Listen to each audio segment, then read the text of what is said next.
আসসালামু আলাইকুম প্রিয় দর্শক, সবাই কেমন আছেন? আশা করি সবাই ভালো আছেন। আজকে আমি চলে আসলাম ঢাকা হাতিরঝিলে এখানে আসলাম। আসার পর দেখি উম্মা কি যে ভিড়, এত বেশি ভিড় বলা যাচ্ছে না। এখানে পুরো মানুষ আর মানুষ, সবাই এখানে ঘুরতে আসে।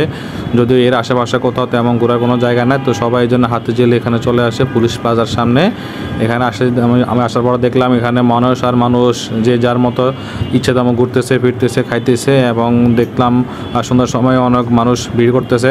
এখন সবাই সবার মতো কি সুন্দর করে বসে আছে এবং তারা তাদের মতো করে এনজয় করতেছে। যদিও মাঝখানে যে একটা মাঠ ছিল দুইটা, এই মাঠ দুইটা রাজুকে বন্ধ করে দিয়েছে, চারিদিক দিয়ে বেড়া দিয়া। ভিতরে গাছ লাগাইছে চারিদিক দিয়ে বেড়া দিয়ে এই মাঠটা ভিতরে বন্ধ করে দিয়েছে, যার কারণে মানুষের মাঠের সাইডে বসবাস করতেছে এবং সেখানে বসে সবাই আড্ডা দিচ্ছে, গল্প করতেছে, বাচ্চা কাচ্চারা মোটামুটি খেলতেছে। কিন্তু যদি মাঠটা উন্মুক্ত থাকতো তাহলে অবশ্যই বাচ্চাদের জন্য অনেক বেশি সুবিধা হতো, তারা এখানে ভালোভাবে এনজয় করতে পারতো, খেলাধুলা করতে পারতো। মাঠটা বন্ধ করে দিছে। তো সবাই মাঠের পাশে বসে আছে, কেউ বাদাম খাচ্ছে, কেউ আইসক্রিম খাচ্ছে, কেউ ফুচকা খাচ্ছে, কেউ চটপটি খাচ্ছে, যে যার মতো সময় সবাই সময় কাটাচ্ছে। আমিও এখানে আসলাম, আসার পর দেখলাম মোটামুটি আমারও ভালো লাগতেছে। আমি অবশ্যই অনেক মাস পরে আমি এখানে আসার পরে দেখলাম এই পরিস্থিতি। এখানে এখন বর্তমানে পুরো একটা গিজিবিজি একটা অবস্থা হয়ে গেছে। সবাই ছোটোখাটো অনেক দোকান বসছে এখানে। দেখেন, এখানে লেকের পাশে সাইডে একটা জায়গা ছিল, এই জায়গাটা পুরো আগে ছিল একটা বা দুইটা দোকান ছিল, আর এখন এখানে পুরো জায়গাটা পুরো দোকান হয়ে গেছে।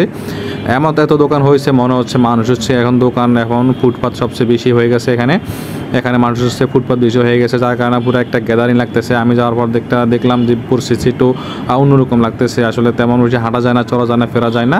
তো তবুও যাই হোক, চলাফেরা করলাম, ঘুরলাম, ফিরলাম, খাইলাম আমি আমার বন্ধু সহকারে। তো এখানে দেখলাম অনেক ফুটপাত, অনেক কিছু এখানে বিক্রি করতেছে, খেলনা থেকে শুরু করে মানুষের দৈনন্দিন খাবারের যা আছে সব কিছু এখানে বিক্রি করতেছে। এখানে দেখলাম আসার পরে সন্ধ্যাকালীন অবস্থায় অনেক মানুষের দেখা পাইলাম।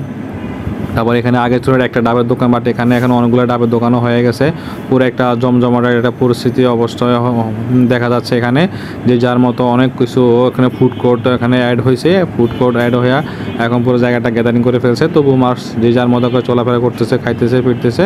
তো এখানে সন্ধ্যাকালীন সময়ে সবাই মোটামুটি আসে, বিশেষ করে এগুলাতে শুক্রবার এবং হচ্ছে আর সরকারি বন্ধের দিন বেশি হয়।